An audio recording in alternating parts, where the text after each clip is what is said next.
This Pride Month and all year long, we've seen a spike in attacks on LGBTQ Americans across the country. And they've come in two forms: vicious conspiratorial rhetoric and aggressive state-level legislation. But homophobia is far from a new problem in America. Joining me now is James Kirchick, the author of the new book, Secret City, The Hidden History of Gay Washington. He's also a columnist for Tablet Magazine and a writer at large for Airmail. James, welcome. We've seen a surge of anti-gay conspiracies in American politics this year, for sure. High-profile conservatives are spouting off about gay people being groomers, and all of those ugly narratives are forming out there, how they're trying to corrupt children and recruit children. But this isn't new, is it? When did gay fear-mongering and gay hysteria and homophobia really begin to emerge and take hold in American politics? Well, I would say it began around the 1950s, really, with the rise of McCarthyism.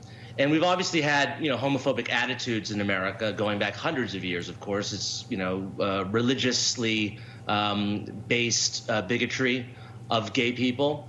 But what happens after World War II and the start of the Cold War is that homosexuality becomes conflated with communism. And there's a belief, one, that gay people are more susceptible to blackmail because they're trying to protect their secret, and so therefore they will give over government secrets to foreign powers. And there's also a belief that because gay people are sexual nonconformists, that they must also be political nonconformists. And so what happens is that there is this purge of thousands of gay people from the federal government called the Lavender Scare. And it's coterminous with the Red Scare. We all know about the Red Scare, but the Lavender Scare, which affected as many, if not more people, is not as well known in the United States. To your point, a great deal of the book does focus and dedicate itself to those misconceptions around the Red and Lavender Scares. You lay out evidence that the government was effectively more concerned with hunting gay people than actual communists during that period. Tell us about that. Well, there weren't that many communists in the federal government. There were a handful, certainly not the hundreds that Joe McCarthy was alleging. But there were a lot of gay people. So gay people almost were easier targets in this sense because, as we know, something like 5 to 10% of the population is gay. And so there were, large numbers of gay people, or at least proportionate to our size of the population in the State Department and all various branches of the government. And it was a real period of fear and hysteria. And thousands of people lost their jobs.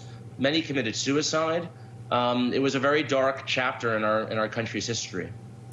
It's really interesting because when you consider the homophobia in the 20th century, I found it particularly interesting and astounding the number of gay Americans that fought to secure positions of influence inside Washington, and particularly when you consider the coterie of gay friends and advisors around presidents like John F. Kennedy, folks like Lynn Billings and Gore Vidal. How does that happen? What does that say about that period and the movement by gay Americans to establish a space?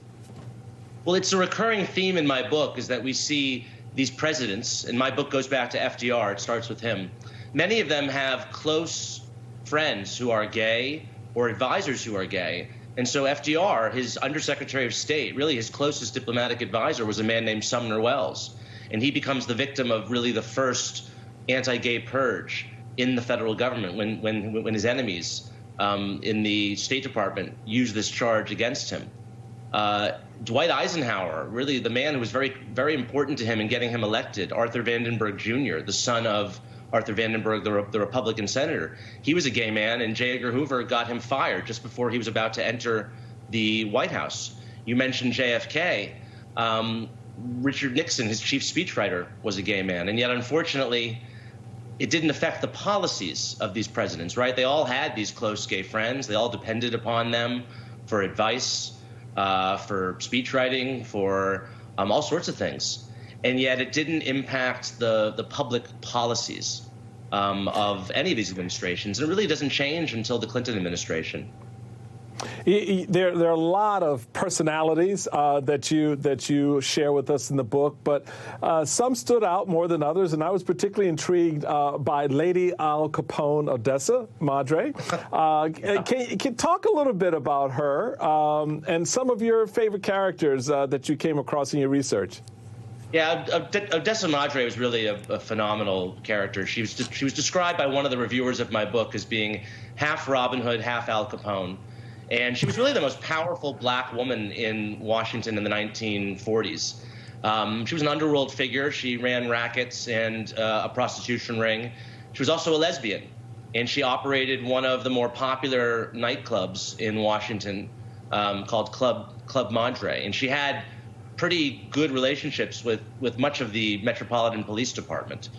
Another figure who's very important is a man named Frank Kameny, who was the first gay person fired by the federal government to actually challenge his firing, which he does in 1957 when he's fired from the Army Map Service. And he doesn't win at first. He tries to get the Supreme Court to hear his case, and they reject him. But he starts one of the most important gay rights organizations in America. They have their first meeting, actually, at the Hay Adams Hotel in 1961 called the Mattachine Society. And he wages a very important struggle. They organize the first pickets for gay rights outside the White House in 1965. That's 4 years before the Stonewall Uprising. So he's another very important figure in the book. There's a lot more. I could probably spend an hour talking about everyone, but I'd encourage you to read the book. No, definitely read the book. It is worth the time. James Kirchick, the new book is Secret City, The Hidden History of Gay Washington. James, thank you very much, buddy. Still ahead, 4 words you'd never expect to hear in the same sentence. Thank you, Kevin McCarthy.